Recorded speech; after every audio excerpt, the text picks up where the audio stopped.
Welcome back, boys. My name is Pixie Plank and welcome to another video. If you saw my top 10 movie list, you know I like Spider-Man. When I first wrote this, I'd only watched Tobey Maguire's trilogy of films and 2 out of 3 of Tom Holland's films, along with some episodes of the cartoon back when I was a kid. As I approached this game, I had a clear understanding of Spider-Man as a character and the types of enemies he typically faced. I envisioned him swinging around through the vibrant streets of New York, battling villains who, instead of world-ending threats, were often individuals motivated by greed or tragedy, equipped with advanced gadgets or genetic modifications. Most of these villains would perish in battle with Spider-Man's, but in an accident mostly, because Spider-Man is just a teen and not a killer. Spider-Man is also intelligent and brave, but also childish, witty, eccentric, and funny.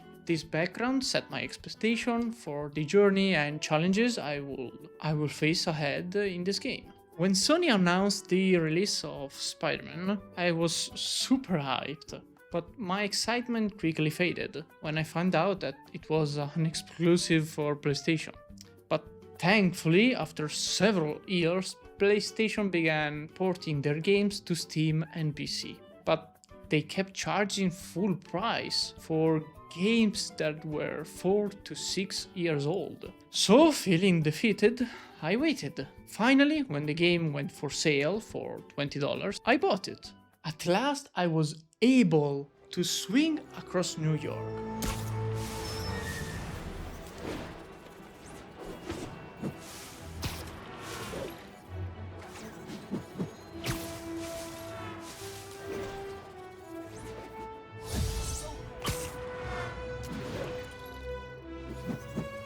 Oh, sorry, I forgot I was supposed to review this. Well, the game is good. It really makes you feel like Spider-Man. New York is stunning, the graphics are incredible, and the gameplay is immersive. However, here's where things get a little bit complicated. When I first played this game and then wrote the first part of the script, I was not familiar with the Spider-Verse and the concept of the multiverse. Believe me, things have since changed. So let me take you quickly through what has shifted from before and then after, and what kinda remained the same, before I give my final rating. Heavy spoilers ahead. Let's start with what I didn't like. Aunt May knows Peter is Spider-Man, but she doesn't say anything to him until the last few moments. But if it's that obvious that he is Spider-Man, which it is, then everyone should know, in my opinion. But plot armor saves him multiple times from the realization. For me, you can't have exceptions. Either everyone is clueless or they are not. Or I would have preferred a more interesting way of them finding out, like in the Tom Holland movies. Also, I was shocked to find out that Norman Osborn wasn't the Green Goblin. And what frustrated me the most was that he had dozens of super spiders in his lab. Like, what? Future Pixie Plank here. Looking back after watching Andrew Garfield's first film, this makes kinda even less sense than before. It was actually Kurt Connors who conducted genetic experiments, not Osborn. But I guess in the multiverse there are infinite possibilities, so... Next, let's talk about Dr. Octavius, one of my favorite antagonists of Spider-Man. He's a professor and friend of Peter Parker, even in the game. I know he goes insane because of the artificial arms he attached to himself, tentacles that they are building in the game, so I kinda knew where the plot was leading.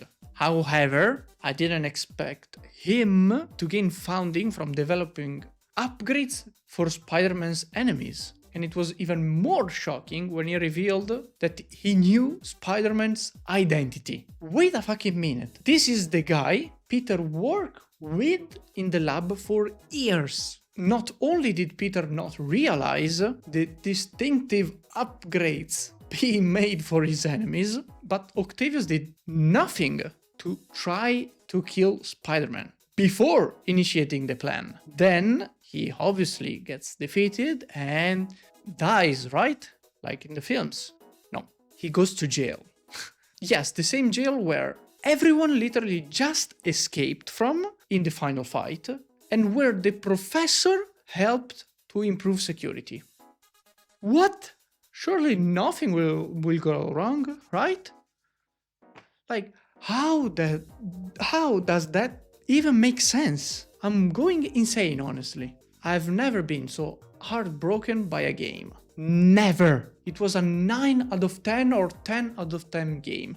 Up to that. But the ending ruined everything that had been built. The game is fantastic, like, as a Spider-Man experience at 10 out of 10. However, the gameplay can be repetitive, and the combat often lacks a little bit of variety. The game also could have been longer. It lasted me 25 hours for 100%, and I wasn't a fan of the DLCs. The only worthwhile is the Black Cat DLC, while the other ones add little to nothing significant to the main story. They are mindless, very short fillers, packed with repetitive tasks that I already did in the main game so many times. There's room for improvements and plenty of ideas to be inspired by. Graphics in 2023 should all aspire to be as good as in this game.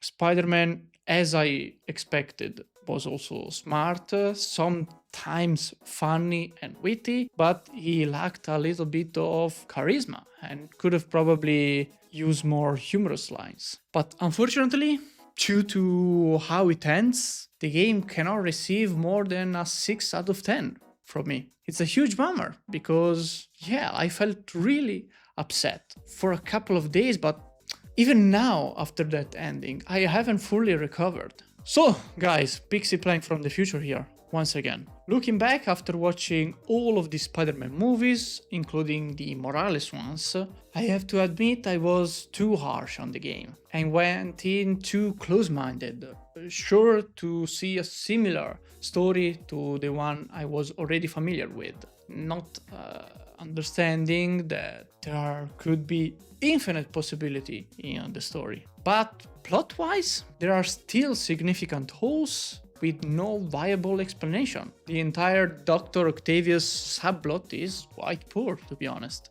The game should get a 7 out of 10, not a 6. But for many, could easily be a 10 out of 10. It's one of the best games of this generation, without a doubt. But there are still some flaws in this game.